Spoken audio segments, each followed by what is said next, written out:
know that beavers and humans are the only known animals to build dams? Well, yes, both are different structures that serve different purposes, but they're still technically dams, which is pretty impressive. But have you ever wondered how water actually flows through a dam?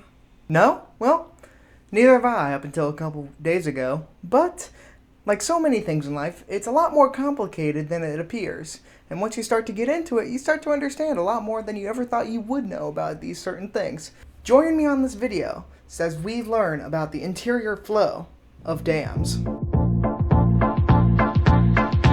Somebody once told me the world is gonna roll me. I ain't the sharpest tool in the shed. She was looking kinda dumb with a finger and a thumb in the shape of an L on her forehead. While it is impressive that beavers can build dams, it's kind of hard to see that they're not good at it. They kind of suck at it, actually. I mean, look at this thing. Ugh. Atrocious. No brick, no mortar, no watertight seal, no concrete. It's awful. Clearly this isn't up to the dam safety and owner's guidance manual, so I think it's time to deface this natural beauty of a dam and start getting to do what humans do best. After all, we have to remind all these animals that it is man that is made in God's image and not beavers. I mean, maybe next time evolve something useful like thumbs, or build something useful like concrete, or gunpowder, or Walmart. After removing the beaver population through a few minor genocides, we now have reached the pinnacle of success. Look at this dam. Isn't she a beaut? Well, hold your horses, folks, because we're not anywhere close to being done. Look at that hole. That's a nice hole. I think, since we're all engineering students, I think we can clearly see that there is a certain amount of water coming out of this hole. But, have you ever wondered how much water, or more accurately, how rough that water is? In all honesty, this dam might be a little too big for us engineering students to work on. So we're gonna have to go scurry on to the lab and see what the dealio is there. But before we do that, I want to thank this video sponsor, Raid Shadow Legend! Connection terminated. This right here, this is what the ancients would call a sluice gate. Look at its design. So pristine. So perfect. Beautiful. Honestly, this design is relatively simple. So, like, imagine one of those, like, old-timey castle gates. You know, the one where, like, the gate slowly opens up. But make that gate solid and put it underwater. More simply, you could think of it as an upside-down weir. Now, if you don't know what a weir is, I highly recommend you go watch this video provided by my classmate. For this experiment, we were asked to find a couple of different things. We were asked to find the discharge coefficients, both theoretical and actual, Froude's number, and Reynolds number. So, let's go take a look at some of these values that we need to measure. Also note, for the purposes of this video, I will only be discussing the high flow values that we got, because big numbers are cool, and to make editing this video a lot easier. That was dumb. That didn't make it easier to edit at all. Well, maybe if you didn't put so many edits in here, it would go faster. Yeah, that's kind of what I'm thinking too. Who the hell are you? Get out! Get out! In order to find all of those numbers, we only need to find a few things. Temperature, channel width, flow depth upstream, flow depth downstream, tank volume, and collection time. Now that we know the values that we need to find, let's figure out a way to find them. Temperature, pretty simple. We're simply going to throw a thermometer in there and check it. Channel width, again, pretty simple. Measure that with a ruler. Thank you for your sacrifice. Flow depth. Now this one's interesting because it requires the use of this little doohickey right here.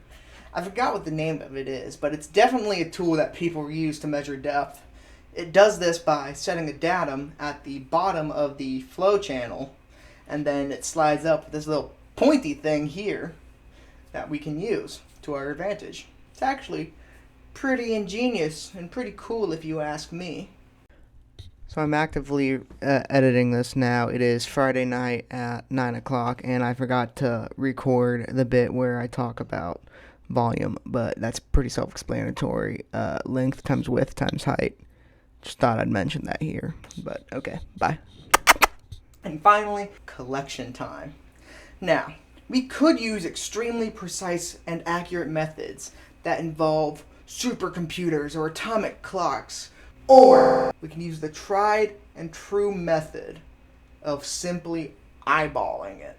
I mean, that's what the Egyptians used, and the pyramids are still there, so clearly it worked out. How we collect time is through this instrument right here. Now, see, if we plug up this water that goes into here, it fills up a tank with a certain amount, and we have this little measurement thing here.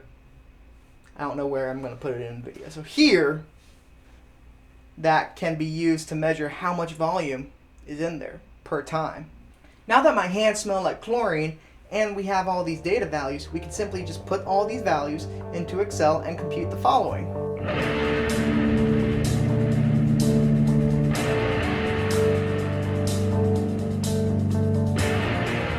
It's times like this where you have to realize that you're not going to be good at everything. You will never be good at everything. And it's time to admit some of the following. Personally, I have a condition. I suffer from a condition known as ESID, which stands for Excel Sheet Impairment Disorder. I simply have trouble with Excel and using it effectively. I've never been good at it, and I'm trying to learn. I'm trying to better myself with it, but this is why it's important to have really good lab group mates who understand how to do Excel. So thank you to my lab group for doing a majority of the Excel work. Without them, this video and essay would not be possible. So thank you. Now that that's out of the way, let's look at some of these computed values.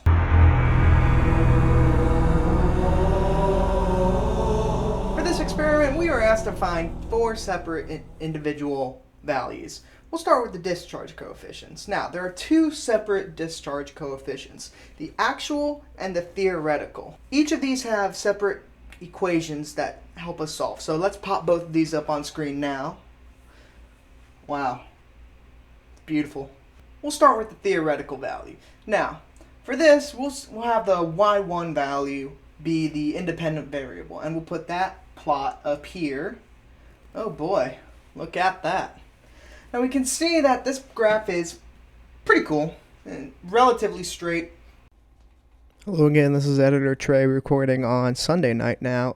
So I was reading the script and realized that what I was saying was complete gibberish and how we didn't need a graph for the experiment CD value. So I'm going to be putting that on screen. That was just a computed value that we didn't need a graph for. So oopsie poopsie. Now, let's talk about Reynolds number. Reynolds number is a fascinating value that we just learned about a couple weeks ago. It's a number that gives us an idea of how rough the flow of a fluid will be. These numbers can be pretty high, absurdly high even. Generally, any number less than 2,000 is considered laminar flow. Anything over 4,000 is considered turbulent flow. And then that sweet spot in the middle is known as transition flow. This number is also unitless. Now, since we're only measuring high volume for this video, let's plug in some of those numbers. Wow, would you look at that? Look at that number. Look at that Reynolds number. I definitely know what it is, and I'm not just going to add it in post-editing because I clearly know what it is now. And it's the number is clearly 3,113 and 10,810. Which falls in the range of over 4,000. So that means that this high flow is considered turbulent, which is pretty wacky. Anyways, moving on. Let's talk about one of the more interesting numbers during this experiment, and that's Freud's number. No, not that Freud. This Freud. William Freud found this ratio for fluids that relates velocity to inertial forces. Now that doesn't sound like something useful, but it also can be applied to the Mach number, and it can be used for pretty practical purposes that I will explain later. So let's take a pond, for example, and we drop a pebble into it, we can see that the ripples form around it. Pretty slow, and we can still see our reflection. That would be an example of tranquil flow, when the number is less than 1. If those waves were to suddenly get extremely fast, that would probably be over 1. Basically, the number is simply a way that we can see how wavy something is when it's moving.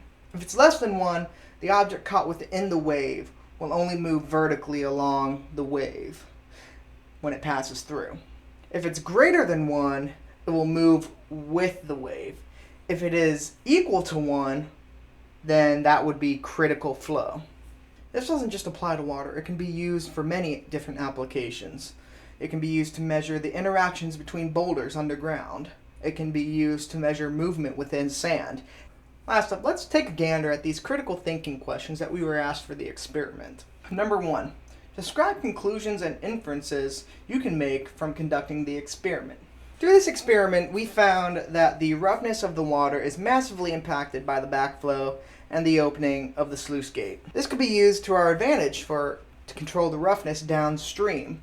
It could be manipulated to provide hydroelectric power, make traveling downstream safer, faster, and more efficient for people, or it can be used to control flooding downstream. Number 2, describe the form of the plotted experiment data. Refer to your table summary of values and refer to features of your graphical data summary. Personally, I think this data could be best described using a logarithmic scale, somewhat similar to the Richter scale used to measure earthquakes, where each singular integer is 10 times more powerful than the last one. So scale 7 is 10 times more powerful than a scale 6, but a scale 8 is 100 times more powerful than a scale 6. You know, because that's how you measure a logarithmic scale. I think that this could be used to better predict how much water would be able to flow depending on the amount of water that is coming into the sluice gate. And I think it would be easier to read and properly manage for future reference. I don't know how to end this video, so I'm just going to play some funny memes in the background while